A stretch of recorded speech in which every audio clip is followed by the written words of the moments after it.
আলাইকুম রহমতুল্লাহি ওয়া বারাকাতুহু। সুপ্রিয় দর্শক, আমরা এখন যে জায়গাটায় দাঁড়িয়ে আছি এটি হলো মসজিদে নববী থেকে প্রায় 3 কিলোমিটার দূরে একটি জায়গা, যেখানে একটি কূপ রয়েছে। যে কূপের নাম হচ্ছে বীরে গার্ডস। এই কূপেই যখন রাসূল সাল্লাল্লাহু আলাইহি সাল্লাম মৃত্যুবরণ করেছিলেন, সে সময় এই কূপ থেকে পানি নিয়ে যেয়ে রাসূল সাল্লাল্লাহু আলাইহি সাল্লামকে গোসল করে দেওয়া হয়। এই কূপটি হচ্ছে, এই যে আপনাদেরকে দেখিয়ে দিচ্ছি, ঠিক সোজা এই যে গোল একটা ছাউনি আছে উপরে, এই কূপটাই এর নিচে আছে। এখান থেকেই পানি হয়। তবে আপনাদের জানিয়ে রাখি, বর্তমানে 24 ঘন্টা এটা খোলা থাকে না।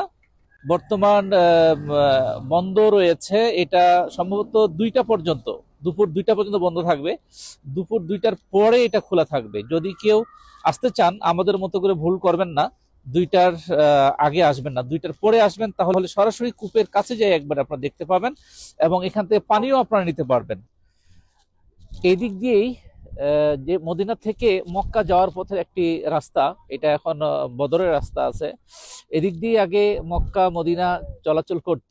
এই পথের মধ্যে মেন রাস্তার সাথেই এই কূপটা। সে রাসূল সাল্লাল্লাহু আলাইহি সাল্লামের একবারই সেই সময়ে, সেই জামানায় এই বাড়িগুলো ছিল সাহাবীদের। সুবহানাল্লাহ। তখনকার বাড়িঘরের কিছু অংশ এখনো রয়েছে।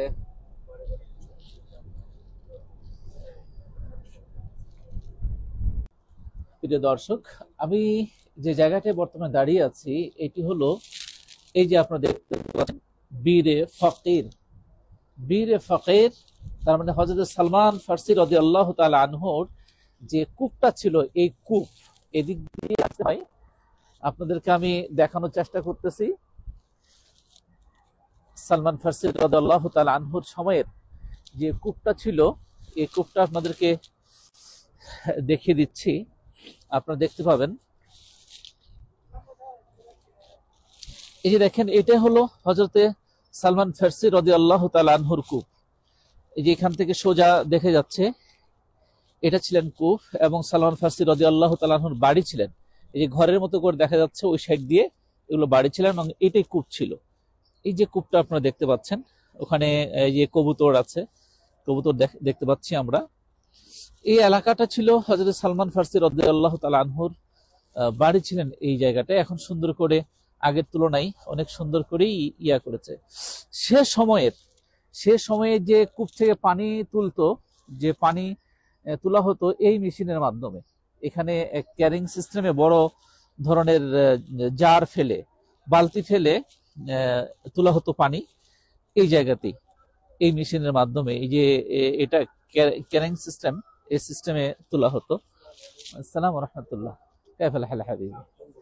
আলহামদুলিল্লাহ। এই যে দেখতে পাচ্ছেন, এই জায়গাটা পুরোটাই হচ্ছে হযরত সালমান ফারসি রাদিয়াল্লাহু তাআলা আনহুর কূপের জায়গা। এখানে পানির ব্যবস্থা করা হয়েছে। এখানে হাজী সাহেবরা আসেন, পানি এখানে খান।